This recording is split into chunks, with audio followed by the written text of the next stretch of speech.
Neshama, cet épisode de la Ketat Yitzhak est quand même très troublant. Toute sa vie, Abraham a lutté contre l'idolâtrie. Il a essayé de montrer que ce qui était essentiel, c'était la croyance en un Dieu unique. Et là, Dieu vient lui demander un sacrifice humain. Qui plus est, le sacrifice de son fils unique qu'il a eu à l'âge de 100 ans, alors que Sarah était considérée comme stérile. Comment comprendre cet épisode? Explique-moi. Ego, ce qu'il faut d'abord poser par rapport à cet épisode, c'est l'analyse de l'épreuve. Qui est mis à l'épreuve? Y a-t-il une seule épreuve pour une seule personne ou y a-t-il deux épreuves pour deux protagonistes? Lorsque le texte biblique nous dit « Ve'elokim nissa et Abraham », qu'on traduit habituellement par « Dieu éprouva Abraham », la conjonction de coordination « et » n'est pas traduite. Tout se passe comme si le mot n'existait pas. Or, Rabbi Akiva nous a enseigné que chaque « et » de la Torah devait être considéré comme signifiant « avec ».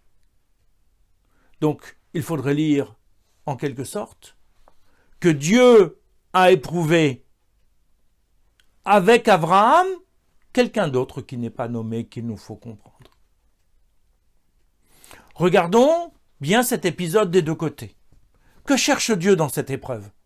Quel est son projet? Quel est son objectif? Pourquoi demande-t-il à Abraham de sacrifier son fils? D'ailleurs, que lui demande-t-il? Le texte nous dit que Abraham devait faire monter son fils en sacrifice. Ve'aeleu sham lehola. Il nous dit de le faire monter. Il ne nous a pas dit expressément de le sacrifier et le tuer. Or, pour Abraham, toute sa vie, ça a été de démontrer que Dieu est l'être suprême. C'est-à-dire que toutes les divinités qui sont présentes ne sont que des créatures de l'être suprême, d'Akadosh Baruch Hu. Et que le seul qu'il faille servir vraiment, c'est celui, d'après l'expression d'Aristote, qui est la cause première. Lorsque Abraham est dans la grotte, il démontre justement cet attachement et cette recherche de la cause première, qui est l'être suprême, qui est susceptible d'être servi et d'être honoré. Toute sa vie, il n'a aspiré que la proximité avec cet être suprême. Pourtant, Dieu va lui promettre un certain nombre de choses. À partir de la paracha de l'Er Lecha, Dieu appelle Abraham et lui dit « Quitte ton pays, ta maison natale, pour aller vers une terre que je t'indiquerai. » Par la suite, Dieu va lui promettre la possession de cette terre. Dieu va lui promettre de l'abondance, de la bénédiction, d'être lui-même une source de bénédiction. Et Dieu va lui promettre une descendance, aussi nombreuse que les étoiles du ciel. À partir de ce moment-là, la question qui se pose et qui est essentielle pour positionner Abraham comme étant le vrai serviteur d'Akadosh Baruch Hu, c'est pourquoi, au fond de lui-même, Abraham sert-il Dieu? Est-ce qu'il le sert pour avoir quelque chose en retour, un bienfait, même s'il ne l'a pas demandé, mais que Dieu lui propose? Ou est-ce qu'il le sert justement de manière complètement désintéressée, indépendamment de ses effets secondaires, d'une terre qu'on lui annonce comme possession, alors qu'il ne la possédera d'ailleurs pas lui-même, mais qui sera l'héritage pour les générations à venir? Dieu, en éprouvant Abraham, veut en faire une sorte d'étendard. Le terme Nissa, qui signifie ici éprouver, évoque également la notion de nes, c'est-à-dire la notion d'étendard. Abraham doit être le porte-parole de la cause monothéiste, mais pas d'un monothéisme qui a choisi l'une des divinités plutôt que les autres, comme on le voit par exemple dans l'histoire de l'Égypte ancienne avec le pharaon Akhenaton, qui va choisir le disque solaire comme Dieu suprême, mais le message ne passe pas. À sa mort, les autres divinités sont réactivées, sont reconsidérées. Abraham cherche le Dieu unique, absolu, celui que l'on doit aimer, servir, jusqu'au sacrifice de sa vie. En demandant à Abraham de faire monter son fils en sacrifice, Akadosh Baruch Hu veut démontrer le total désintéressement d'Abraham. Même le fait d'être le père d'une multitude de nations ne le fait pas reculer devant l'appel d'Akadosh Baruch Hu de sacrifier son fils. Il aime plus la gloire de Dieu que tout bien matériel quel qu'il soit sur terre. Il va faire des disciples pour diffuser cet attachement et cette croyance. Et si son fils ne doit pas être son successeur, si c'est Eliezer, son serviteur, si c'est Ishmaël, le fils de Hagar, alors ce sera un autre. Même lorsque Dieu lui dit que ça doit être Yitzhak. Lorsque Dieu demande, alors son appel est suprême et dépasse tout. Mais d'un autre côté, on l'a dit, c'est aussi Yitzhak qui est éprouvé. En effet, Neshama, Yitzhak, c'est quand même celui qui va être sacrifié. Yitzhak n'est pas jeune au moment de la Akedat Yitzhak, il a 37 ans. Comment peut-on considérer cet adulte qui se laisse faire, qui est docile, qui ne va pas réagir, qui ne va pas s'exprimer? On n'entend pas le son de la voix de Yitzhak au moment de cette épreuve. C'est quoi cette épreuve pour lui? N'est-ce pas pour lui encore une épreuve plus grande que pour son père? En effet, pour Yitzhak, il y a un double test. Le premier test, c'est celui de son éducation. Il s'agit, à travers l'épreuve et la réussite de cette épreuve, de montrer aux nations jusqu'où doit aller l'éducation d'un fils et en quoi Yitzhak va être le digne successeur d'Abraham. Yitzhak va comprendre le sens de l'éducation, de l'épreuve. Et il y a là tout un dialogue qu'il faut regarder quelques instants. Abraham prit le bois du sacrifice, le chargea sur Yitzhak son fils, prit en main le feu et le couteau, et ils allèrent tous deux ensemble. Yitzhak, s'adressant à son père, dit « Mon père ». Il répondit « Me voici, mon fils ».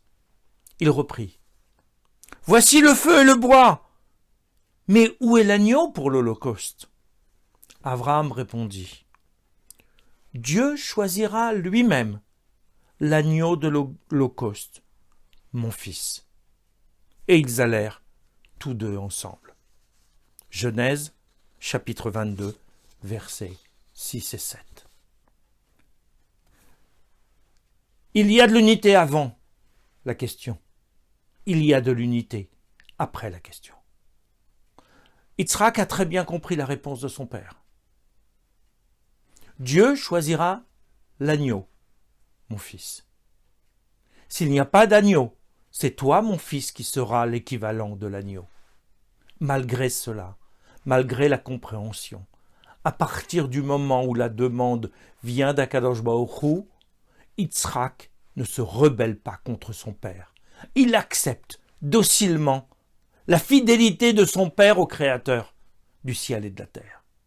Si Dieu demande, alors il n'y a pas de discussion à avoir. Cet attachement, cette foi en Akadosh Baruch Hu est complètement intégré par Yitzhak. Il est en phase avec son père. Ça ne veut pas dire qu'il n'y a pas de la tristesse, qu'il n'y a pas de la douleur. D'ailleurs, le Midrash nous dit, dans une image saisissante, au moment de la Akedat Yitzhak, les larmes du père coulaient dans les yeux du fils. Ils sont en phase, y compris dans la douleur, y compris dans l'épreuve. Ce sont ces larmes de douleur d'Abraham qui coulent dans les yeux de Yitzhak qui, d'après le Midrash, auront un effet sur la diminution de la vue de Yitzhak. Il ne s'agit pas d'avoir l'impression qu'on a là affaire à des fanatiques. Il y a des êtres réfléchis, bien pensés, qui sont prêts pour l'amour d'Akadosh Baruch Hu, parce que Dieu l'a demandé d'aller jusqu'au sacrifice suprême. Bien sûr, cette épreuve est exceptionnelle. Elle ne se reproduira pas. Dieu ne demandera à personne d'autre de sacrifier son fils. Pourquoi ? Parce que Yitzhak réussit ainsi le deuxième test. Le deuxième test est celui de la vérification de l'attachement aux valeurs matérielles de ce monde. Yitzhak, comme son père, réussit à considérer que l'attachement à Dieu vaut plus que l'attachement aux biens matériels, y compris à la vie. Dieu ne souhaite pas ce sacrifice. Parce que justement, il veut le non-sacrifice d'Yitzhak. Parce que c'est le non-sacrifice d'Yitzhak, malgré l'acceptation de deux patriarches, qui va montrer que ce que Dieu attend, c'est un attachement affectif, intellectuel, spirituel à Akadosh Baruch Hu. Pas une relation intéressée par un bénéfice matériel supplémentaire. Donc c'est parce que le sacrifice n'a pas lieu qu'il est réussi, que l'épreuve est réussie, parce que les deux ont réussi à montrer qu'ils y étaient prêts. Dieu a demandé à ce que son fils monte sur l'autel, pas qu'il soit sacrifié. Le fait de monter, cela vaut largement le sacrifice, parce que rappelons-nous, le sacrifice a pour vocation non pas de tuer un animal, mais de nous approcher nous-mêmes en remettant notre matérialité à sa juste place. C'est-à-dire celle qui ne doit pas nous dominer, mais qui doit être dominée par notre intellect, par notre neshama, par notre spiritualité. En acceptant l'hypothèse même du sacrifice, Abraham et Yitzhak montrent que pour eux, la proximité avec Dieu vaut tout.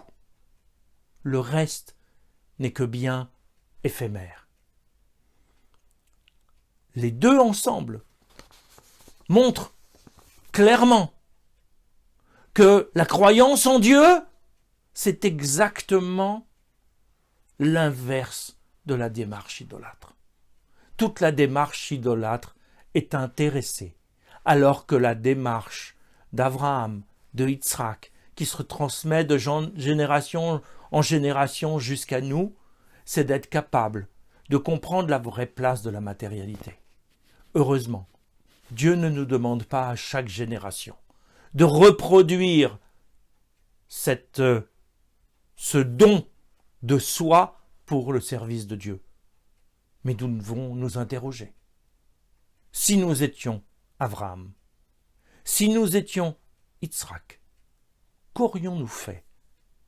Aimons-nous suffisamment Dieu pour, à l'image des patriarches, sans jamais le faire, mais être capable de le faire ? Rabbi Akiva, au moment où il est supplicié par les Romains, fait le Kriyat Shema, et ses élèves s'interrogent dans la Gemara Brachot, en lui disant au maître, mais jusque-là va ta proclamation de ton attachement à Kadosh Baruch Hu. Et le maître de répondre, toute ma vie je me suis demandé comment je pouvais concrétiser ce qui est écrit dans le premier paragraphe de Shema.